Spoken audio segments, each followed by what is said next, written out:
皆さんごきげんよう、上川薫です。今回取り上げる話題は、ウクライナ情勢関連のニュースを取り上げていきます。日本の地上波放送では、戦争が日常化することにより、ウクライナ情勢に関するニュースは大きな話題しか取り上げてくれません。ぜひともこのチャンネルで、戦争の行方についての知識を更新していってください。前回の動画では、ウクライナ軍には疲弊している部隊とそうではない部隊の2つがあるという話をしました。東部戦線の北側、ハルキウ戦域においては、ロシア軍を釘付けにしてかなりの打撃を与えています。一方で東部戦線においては、アウディーイカ戦域からその西へと進むロシア軍をなかなか押しとどめることができず、1日あたり100メートル程度の前進を許し続けています。これは、北の部隊はロシア軍と睨み合っている期間が長かったこともあり、疲弊していない状態でのロシア軍との対峙となりました。一方で東部戦線は、2022年以来、一貫してロシア軍との戦いを続けており、なかなか兵士たちの十分な休暇を取ることができていません。しかし、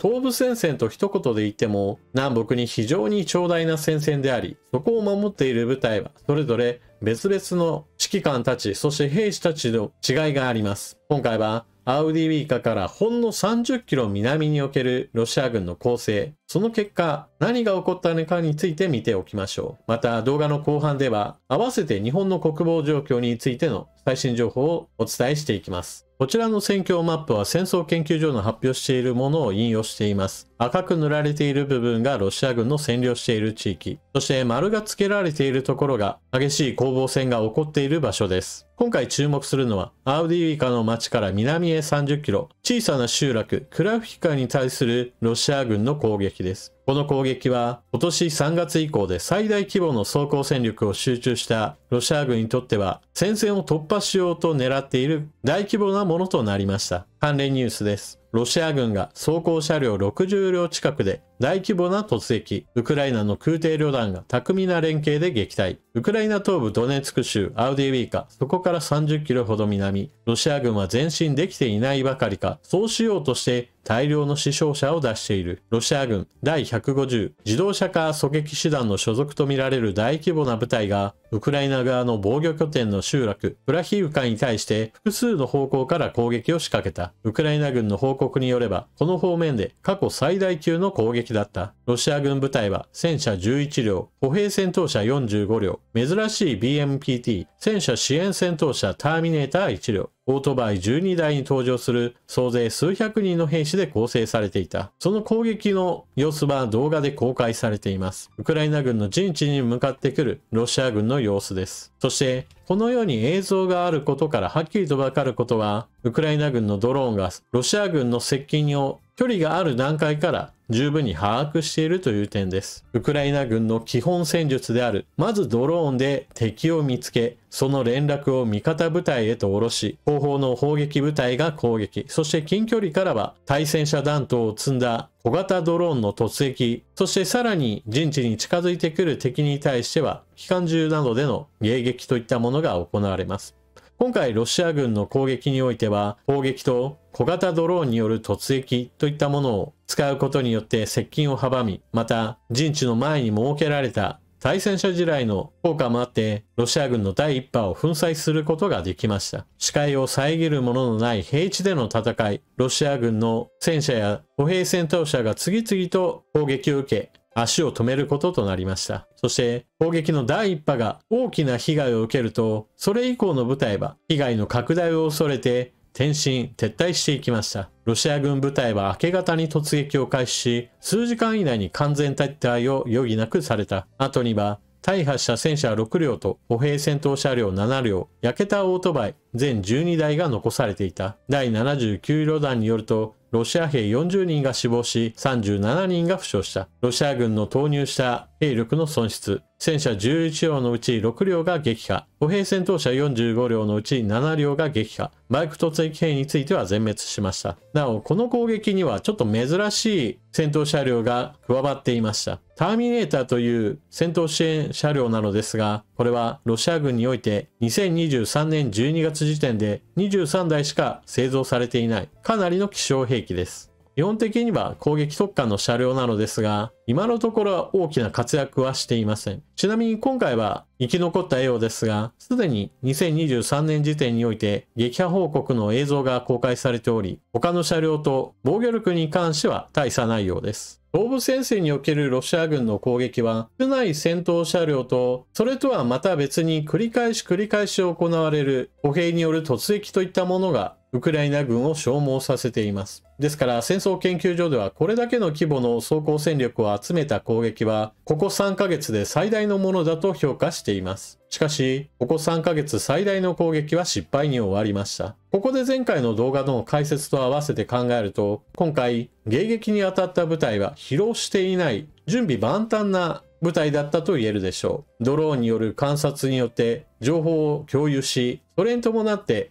砲兵とドローン部隊、そして陣地にいる歩兵部隊、これら全てが連携し、ロシア軍を迎え撃ったというわけです。弾薬の不足に関しては、現在のところ解消に向かっていますから、あとは兵士がいかに休養を取り、そして疲れていない兵士が前線に配置されるかです。また、それぞれの部隊においてはどうしても違いというものがあります。それは兵士一人一人の問題であると同時に、それらの部隊を率いる人物のその適性や能力に関しては、やはりどうしても人間の軍隊ですから差は生じます。部隊の指揮官だけではなく、そうした部隊全体を取りまとめるような司令官においても、やはり方面軍によってその違いもあり、アブディウィーカーにおいてはどうしてもそのような問題点が指摘されているようです。これはどこの軍隊でもそうなのですが、どうしても人間と人間との関わりで組織はできていますから、必ずしも実力主義だけで昇進が行われるわけではありません。ウクライナの報道においては、十分に能力がある、もしくは経験値のある将校たちがまだまだ予備部隊にいて、それらの人たちをもっと前線の部隊へと配属し直すべきだといった指摘なども行われています。ウクライナ国内において軍への信頼度は非常に高いものですが、だからといって問題がないわけではありません。なんとかこのような問題を乗り越えていって戦い抜いてほしいものです。次に、ウクライナ軍の遠距離攻撃、その影響によってロシア軍の配置そのものが変更されたという話をしましょう。ウクライナ軍の遠距離攻撃には2つの手段があります。それは自国の生産している兵器と供与された兵器です。欧米から供与された兵器で最も射程の長いものは巡航ミサイル、ストームシャドウとスカルプ、これが300キロ。同じく射程距離300キロの地対地ミサイルであるエイタクムスミサイルです。一方でウクライナの国産の兵器としては射程距離が1000キロを超えるドローンがあります。これについては飛行機型のドローンに爆薬を積んで突っ込ませるというもので、これまで石油関連施設やもしくは遠方の飛行場などへの攻撃に用いられました。しかし、ドローンは残念ながら飛行速度が遅く、また搭載できる火薬量についても十分なものとは言えないものです。一方現在開発を進めている長射程のミサイルが、もともとは対艦ミサイルであるネプチューンの地上攻撃用への改造です。この改造ミサイルは現在では供与された兵器と同程度の射程距離だと見られていますが、目標としては射程1000キロを目指しています。現在はその開発を進めながらの実地テストを繰り返しているところです。この対艦ミサイルネプチューンの改造版は、つい先日クリミア半島とロシア本国をつなぐクリミア大橋、そのそばにある港でロシア側の輸送船を大炎上させました。こちらの船は鉄道の貨物列車を船に満載し、ロシア本国からクリミア半島へと物資を運んでいる船です。この船はもともと3隻ありましたが、その2隻については攻撃で損傷し、現在は使用不能になったと言われています。そして今回の攻撃で残る1隻もまた炎上し、おそらくこのまま使用不能になっただろうと見られています。このようなウクライナ軍の攻撃によって、ウクライナ国産のミサイルネプチューンもまたアゾフ海全般攻撃対象になるといったことが証明されました。これに伴ってロシア軍はこのアゾフ海に軍艦を配置するその危険性を認識し、全ての軍艦をアゾフ海から撤収したと言われています。攻撃手段を持つことによってロシア軍を動かすことができる、その証明をしたと言えるわけです。続いてミサイルの重要性についてのお話をしたところで、日本の防衛体制にとっても重要な話が進んでいます。PAC3 を対米輸出へ共同生産を強化、備蓄の下支え図る。日米両政府は弾道ミサイルを迎撃する地対空誘導弾 PAC-3 を日本からアメリカに輸出するため、日本での生産体制を強化する方針を固めた。ロシアの侵略を受けるウクライナに軍事支援を続けるアメリカは、装備品の備蓄不足が課題となっており、同盟国である日本が下支えする狙いがある。中距離空対空ミサイルアムラームについても、日本での生産体制の確立を目指す。28日の日米安全保障協議委員会で合意する見通しだ。PAC-3 はアメリカ企業が開発し、日本企業が特許料を支払って日本国内でも生産しているライセンス生産品だ。2022年2月にロシアがウクライナ侵略を開始して以降、アメリカは関連する装備品をウクライナに供与し続けており、備蓄が足りなくなっているとされる。PAC-3 は現在、日本では航空自衛隊向けに年間30発程度生産されている。アメリカへの輸出に向け、数年かけて日本国内の生産体制を増強する。また、空対空ミサイルアムラームは、最新ステルス戦闘機 F-35 などに搭載するミサイルで、アメリカ企業が開発生産し、日本は輸入に頼っている。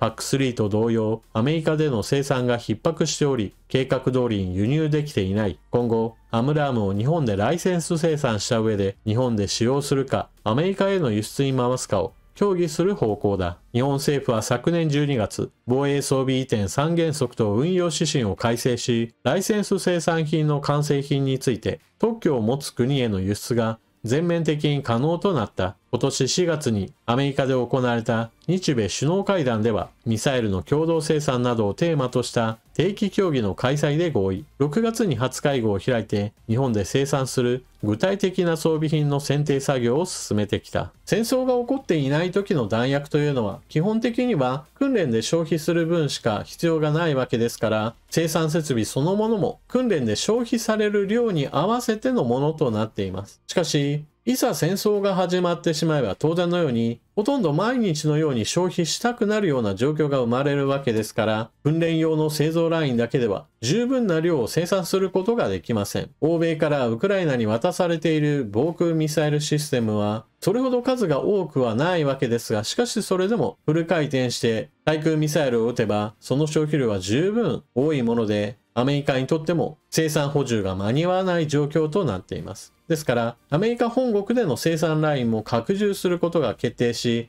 すでに動いているのですが、その生産ラインの増強には年単位での時間がかかります。そこで日本にも話が回ってきているわけです。日本で使う分についても最低限作ってほしいし、また日本で作ったものをアメリカへと輸出し、アメリカの不足分を補充するのに役立ってほしいというわけです。そして、この記事でも書かれているように、PAC-3 については、日本の自衛隊にも導入されているパトリオットミサイルで使用するミサイルなわけですから、生産ラインが拡充されるのは喜ばしいことだと言えます。また、これまで全く作っていなかった空対空ミサイルについても日本で作ればいいじゃないかという話になっているので、この話は前進させるべきでしょう。ただし、PAC-3 にしてもアムラームにしてもどちらにしてもアメリカの開発しているものをライセンス生産するといった話なので、できればこれらについても予算さえあれば国産の兵器システムといったものを開発できた方が良いに決まっています。今から弾道ミサイル迎撃弾を作ろうと思えばちょっと時間もお金もかかりすぎることから、結局のところ買った方が安上がりだという問題はあるでしょう。それだけにレールガンやレーザーなどまだまだアメリカも開発途上のものについては日本も開発を進めていますから、そちらの方でアメリカ頼りといったものを何とか脱却してほしいものです。何にしても昔々からの流れで言えば、アメリカは日本の軍備増強については足かせをはめてなるべく身動きを取れないようにしたのですが、現在の国際情勢下においては日本の手足を縛ったままでは日本周辺の脅威には対応できないとアメリカが考え始めているのを感じる今日この頃です。というわけで今回の動画はここまで。最後までご視聴いただきありがとうございました。チャンネル登録していない方はぜひともチャンネル登録して情報の更新をしていってください。そして動画を見終わったら評価ボタンのクリックとあなたの感想コメントをよろしくお願いします。また役に立ったなと思われる方はぜひとも他の方にこのチャンネルをお勧めしたり、スーパーチャットのご利用もよろしくお願いします。それでは次の動画でまたお目にかかりましょう。またね。